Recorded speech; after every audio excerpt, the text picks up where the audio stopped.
नमस्कार दोस्तों, मैं उन्नीस वर्मा स्वागत करता हूं आपके अपना चैनल यार एजुकेशन में। 9th क्लास का बायोलॉजी का पहला chapter the fundamental unit of life the cell, जो कि 2 भाग में कंप्लीट है। पार्ट फर्स्ट का वीडियो डिस्क्रिप्शन में लिंक है, जाके आप देख लीजिए। सेकंड पार्ट का हम कंटिन्यू करने जा रहे हैं। तो आइए देखते हैं राइबोसोम क्या होता है। ठीक है, बोल सकते हो राइबोसोम सबसे स्मॉलेस्ट सेल ऑर्गेनेल्स है। ठीक है, ये प्रोटीन फैक्ट्री के नाम से भी जाना जाता है और ये प्रोकैरियोटिक यूकैरियोटिक दोनों सेलों में पाया जाता है। और किसका बना होता है? राइबोसोमल आरएनए एंड प्रोटीन का बना होता है। अब इसका सिंथेसिस यानी प्रोडक्शन इसका किसके द्वारा होता है? तो न्यूक्लियस के द्वारा होता है। तो ये हम पॉइंट बाय पॉइंट डीप में चलेंगे। ठीक है, ribosome discovered by George पैलाडे in 1955। Ribosome का खोज किसने किया था? जॉर्ज पैलाडे नामक साइंटिस्ट ने किया था, 1955 में किया था। अब देखिए point first, it is not membrane bound cell organelles. ये बोल सकते हो ऐसा सेल ऑर्गेनेल्स है जिसमें मेम्ब्रेन नहीं पाया जाता, विदाउट मेम्ब्रेन रहता है। ठीक है, नेक्स्ट पॉइंट देखो, also known as protein factory of cells. क्यों? Because it synthesis of protein. अब फैक्ट्री किस लिए आप बोल सकते हो कोई चीज़ का?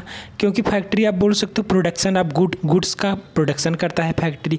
तो बोल सकते हो किसका प्रोडक्शन करेगा? प्रोटीन का प्रोडक्शन करेगा, तभी तो इसलिए बोलते हैं protein factory of cell. Cell का प्रोटीन फैक्ट्री बोलते हैं। ये प्रोडक्शन करता है किसका? प्रोटीन का। ठीक है, तो आइए देखते हैं next point, found in both cell prokaryotic and eukaryotic.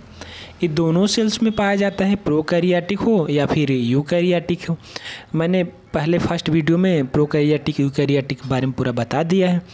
तो नेक्स्ट पॉइंट देखते हैं, it is made up of ribosomal RNA and protein. एक 2 चीज़ों से मिलकर बना होता है। कौन कौन? राइबोसोमल आरएनए एंड प्रोटीन का मिलकर बना होता है। ठीक है, अब नेक्स्ट देखते हैं, synthesis of ribosome bye nucleus. जो राइबोसोम का सिंथेसिस होता है किसके द्वारा होता है? न्यूक्लियस के द्वारा होता है। ठीक है, तो अब देखेंगे इसका प्रकार यानी टाइप ऑफ राइबोसोम देखेंगे। देखिए इसमें जो आपका synthesis of ribosome by a nucleus but protein synthesis by a ribosome. ठीक है, ये चीज़ क्लियर आप रखना। तो आइए देखते हैं type of ribosome. There are 2 type of ribosome, first 70S, second 80S। अब आइए देखते हैं 70S क्या होता है। देखते हैं 70S राइबोसोम। ठीक है, यस जो होता है बोल सकते हो स्वेडबर्ग यूनिट होता है, ऊपर दिया गया है देख लीजिए। ठीक है, तो फर्स्ट पॉइंट देखते हैं, कंसिस्ट ऑफ 2 सब यूनिट 50S एंड 30S। ये 2 भागों में बोल सकते हैं डिवाइड रहता है, एक 50S होता है, एक 30S होता है। और देखिए found in prokaryotic cell like as bacteria and cyanobacteria. ये कहाँ पाया जाता है? ये जनरली आपका प्रोकैरियोटिक सेल्स में पाया जाता है जो 70S होता है। ठीक है, नेक्स्ट पॉइंट देखिए, 10 स्मॉल साइज देन 80S। इसको जो साइज होती है 70S की स्मॉल होती है किसके अपेक्षा? 80S के अपेक्षा। ठीक है, सिंथेसाइज इन साइटोप्लाज्म। बोल सकते हो इसका सिंथेसिस कहाँ होता है? 70S का साइटोप्लाज्म में होता है। अब साइटोप्लाज्म क्या है? साइटो मीन्स सेल, प्लाज्म मतलब फ्लूइड, ऐसा फ्लूइड जो सेल के अंदर भरा होता है। उम्मीद करता हूँ आपको अच्छे से समझ में आ गया होगा 70S के बारे में जो पॉइंट हमने बताए हैं। आइए देखते हैं 80S के बारे में, 80S क्या होता है, पॉइंट बाय पॉइंट देखते हैं। तो 80S राइबोसोम, फर्स्ट पॉइंट देखिए, they are found in eukaryotic cell like fungi animal and higher plant. जो आपका 80S होता है यूकैरियोटिक सेल में पाया जाता है। अब एग्जाम्पल में दिया गया है जैसे फंजाई हो गया, एनिमल हो गया, हायर प्लांट हो गया। और नेक्स्ट पॉइंट देखिए, हैविंग 2 सब यूनिट 60S एंड 40S। इसका जो होता है सब यूनिट बोल सकते हो एक 60S होता है, एक 40S होता है। फिगर्स में आपके दिया गया है। ठीक है, 70S राइबोसोम के बारे में और 80S। पॉइंट देखिए, लार्जर देन 70S राइबोसोम। इसकी साइज जो होती है लार्ज यानी बड़ी होती है किसके अपेक्षा? 70S राइबोसोम की। नेक्स्ट देखिए, सिंथेसाइज इन न्यूक्लियस। इसका सिंथेसिस जो होता है न्यूक्लियस में होता है, बट 70S राइबोसोम का कहाँ? साइटोप्लाज्म में बताए थे। ठीक है, न्यूक्लियस के बारे में हम पूरी डिटेल्स दे चुके हैं। उम्मीद करता हूं दोस्तों आपको ये ठीक से समझ में आ गया होगा 70S 80S राइबोसोम के बारे में। तो आप डिफरेंस कर सकते हो जो भी पॉइंट दिए गए हैं, 70S क्या होता है, 80S क्या होता है। तो नेक्स्ट सेल ऑर्गेनेल्स के बारे में देखते हैं, इंडोप्लाज्मिक रेटिकुलम या फिर बोल सकते हो ER। इसको हिंदी में आप बोल सकते हो अंतःप्रद्रव्यी जालिका के नाम से जानते हैं और शॉर्ट में इसे बोलते हैं ER बोलते हैं। तो ये जनरली आपका यूकैरियोटिक सेल में पाया जाता है। ये फ्रेमवर्क सेल को फ्रेमवर्क देता है बोल सकते हो। एक कार्बोहाइड्रेट का मेटाबॉलिज्म भी करता है और किडनी के पार्ट में ल्यूमेन में बोल सकते हो कैल्शियम का स्टोरेज भी करता है और ये सिंथेसिस करता है प्रोटीन का भी, लिपिड का भी करता है। तो आइए हम पॉइंट बाय पॉइंट देखते हैं। पहला है present in eukaryotic cell.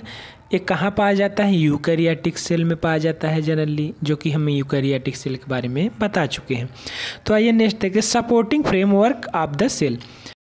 Of cell, ये सेल क्या करता है, फ्रेमवर्क देता है या फिर बोल सकते हो आकृति देता है, ठीक है।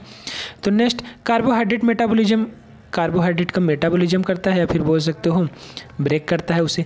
Storage of calcium in lumen, ये जो होता है किडनी का भाग होता है, कैल्शियम को क्या करता है, स्टोरेज करता है। Synthesis of protein and lipid, lipid का भी प्रोटीन का भी सिंथेसिस करता है। आइए देखते हैं टाइप ऑफ इंडोप्लाज्मिक रेटिकुलम। तो 2 टाइप होता है, एक रफ ER होता है, एक स्मूथ ER होता है। रफ इंडोप्लाज्मिक रेटिकुलम जिसपे राइबोसोम पाया जाए और जिसपे पाया जाएगा राइबोसोम, उसका वर्क ही है प्रोटीन सिंथेसिस, या बोल सकते हो सिंपल टर्म में जिसके सरफेस पाया जाता है वो रफ इंडोप्लाज्मिक रेटिकुलम होता है और उसका हेल्प क्या करता है, प्रोटीन सिंथेसिस का। आइए स्मूथ देखते हैं। स्मूथ मतलब क्या, जिस पे न पाया जाए तो राइबोसोम इस पे क्या होता है, एब्सेंट रहता है और जब एब्सेंट रहेगा तो प्रोटीन सिंथेसिस को वर्क करेगा नहीं। ये किसका करता है, लिपिड का करेगा, ठीक है।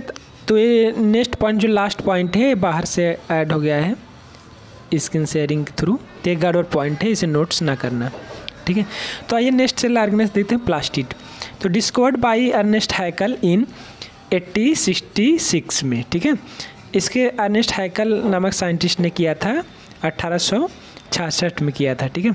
Only found in plant cell, ये जो प्लास्टिड होता है आपका सिर्फ प्लांट सेल में ही पाया जाता है, एनिमल सेल में नहीं पाया जाता है, ठीक है। ये ऐसा सेल ऑर्गेनेल्स है जो प्लांट में पाया जाता है, बोल सकते हो प्लांट सेल में। तो आइए देखते हैं टाइप ऑफ प्लास्टिड। 3 टाइप्स का होता है, एक क्लोरोप्लास्ट होता है, एक ल्यूकोप्लास्ट होता है, एक क्रोमोप्लास्ट होता है, ठीक है। तो एक एक करके हम बताएंगे इसमें क्लोरोप्लास्ट क्या होता है, ल्यूकोप्लास्ट क्या होता है, क्रोमोप्लास्ट क्या होता है, पूरी डिटेल्स में जाएंगे। तो आगे जो चीज़ें बताए हैं उम्मीद करता हूँ आप लोग को समझ में आ गया होगा। तो आइए देखते हैं फर्स्ट आपका क्या है, क्लोरोप्लास्ट। क्लोरोप्लास्ट क्या होता है, तो देखिए क्लोरोप्लास्ट जो होता है आपका बोल सकते हो एक किचन ऑफ सेल के नाम से भी जाना जाता है और ये सहायता करता है क्योंकि फोटोसिंथेसिस के द्वारा ही प्लांट अपना भोजन बनाते हैं। और ये क्या करता है, प्लांट को ग्रीन रंग के लिए रिस्पॉन्सिबल रहता है क्योंकि इसके पास पिगमेंट रहता है क्लोरोफिल नामक। तो चलो पॉइंट बाय पॉइंट देखते हैं।